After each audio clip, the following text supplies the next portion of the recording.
Good afternoon mga idol, mga ka-gemstone dyan. Yun mga idol, dito linis nila yung ilog temporarily.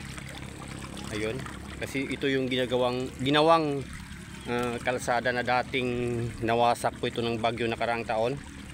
Ito hanggang doon, wasak na wasak talaga yan at malaki yung kinain ng tubig. So ngayon ayos na at mapwede ng madaanan. Ito mga idol sa boundary po to ng Pisana at saka Nagdayaw.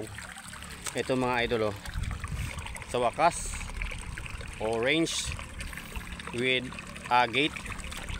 Yun, malayo, sobrang layo yung linyakan natin pero wala tayong nakita, isa lang, walang colored stone. So ito na lang muna siguro, tingnan natin ito mga idol kasi maganda po ito.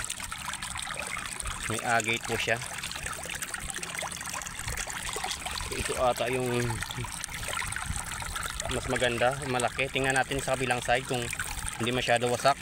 So, kita nyo mga idol, yung mga puti na yan, agate po yan at saka red. Kita nyo yan, yung may red din. I hope hindi siya basag-basag at buo. Medyo malaki at ito. Ayun. Jasper agate. Pwede din mga idol,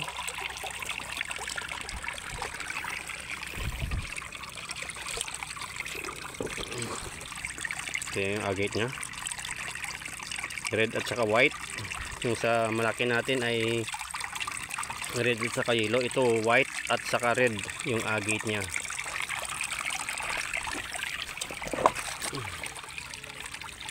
Yan ang kabuuan nya mga idol. Pero mga 20 kilos po ito. Dito banda malubak-lubak, may lubak po siya.